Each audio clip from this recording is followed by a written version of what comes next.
さっき先生がおっしゃってたはい、計算が収束するっていうのはどういう意味なんですか？どういう意味かと申しますと、先ほど言ったように流体力学のナビエストクス方程式っていうのは、そもそも解が存在しているかどうかわからないんですよね。なのでコンピューター上は非常に解に近い近似解っていうんですけど、方程式の右辺と左辺が限りなく等しく近似値になるという、もうできるだけ誤差が10のマイナス何乗というところまで、小さくなるように何回も何回もコンピューターが計算解を探り当てるんですよ。でちょっとずつ値を修正していって、やれ誤差がちょっと減ったとか、何の値を修正していくんですか？計算の解ですよね、血流の速度とか血圧とかの値を、ここの部分の速度をちょっと遅くしてこっちをちょっと速くしてとか、ここの血圧をちょっと高くしてこっちを下げてみたいなことを、その血管の中のね分布でということですよね。コンピューターの中で調整します。でそれで方程式の誤差が、右辺と左辺の差が0. 何%になった、0.00 何%になったとかっていうふうにして、どんどんどんどん誤差を小さくしていくというのを計算が収束するというふうに言います。その調整がすごい難しいからスーパーコンピューターじゃないと計算するのは難しいということです。そうですね。アンシスっていう会社が作ってるソフトウェアってどういうソフトウェアなんですか？アンシスはいろんなソフトウェアを作っています。僕らが使っていたのは流体力学のナビエストークス方程式を、CAD で作った形、血管の形とかそういうのに当てはめるんですが、それ以外にも構造解析とか、ゴムを引っ張ったらどれぐらいの張力がかかるかみたいな、そういう物理学的な解析のソフトウェアを、たくさん作っている会社だというふうには思います。先生が売ってもらえなかったっていうソフトウェアはどういったソフトウェアだったんですか？それはその中で、有限要素法という方法で、ナビエストークス方程式、流体の方程式を解析するというソフトウェアで、非常に難しい使い方の難しいソフトウェアで、その当時説明書を渡されたんですけど、英語のこんな分厚い説明書の本が30冊ぐらいあってでこれを見て使いこなしていってくださいというふうに言われたんですけど、その時に、尖った学生時代ひたすら流体力学の本を読みまくってたことがあったんです。それ英字で読んでたんですか？はい、当時は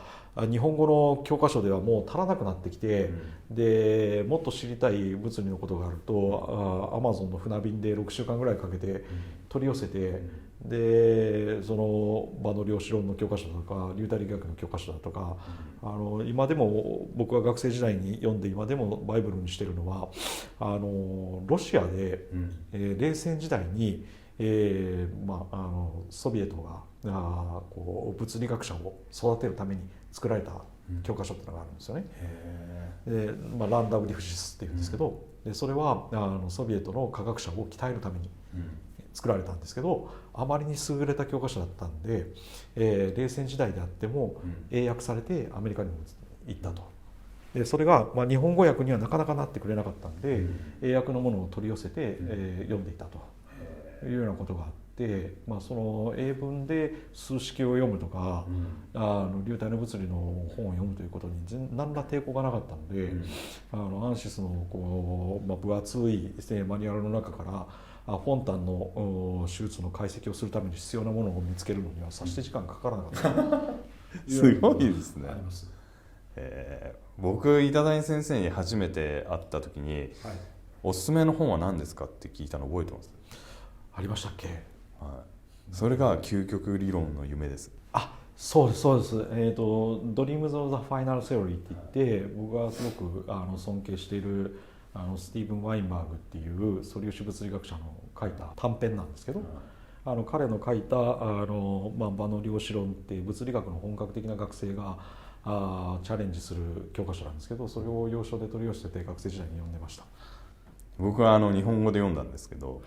ほぼ頭入ってこなくて過去3回読んでみたんですけど、ほとんど頭に残らないですね。でも究極理論っていうのがやっぱりその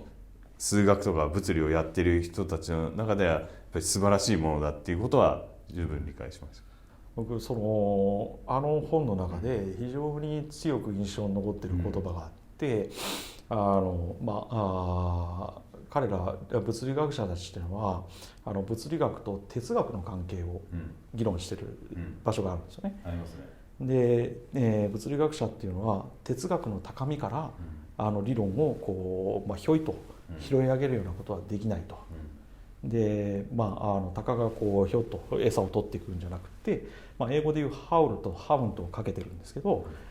猟犬ですよね。猟をする犬のように地べたを這いずり回って真実をつかみ取ってくるんだというようなことを書いてあるんですよね。で、僕も物理学に傾倒した人間として、ただただ理論だけでひょいとこう何かの真実をつかみ取ってくるんじゃなくて、その病気というものとか患者さんというものともう真正面で向き合って、地べたを這いずり回るようにして何かの真実をつかみ取ってくるという生き様を生き抜こうと思ったのは本がきっかけですね。すごいですね。英文のそのライムまで拾えて、僕なんかも日本語で読んでも全然理解できなかったんですけどなるほどね。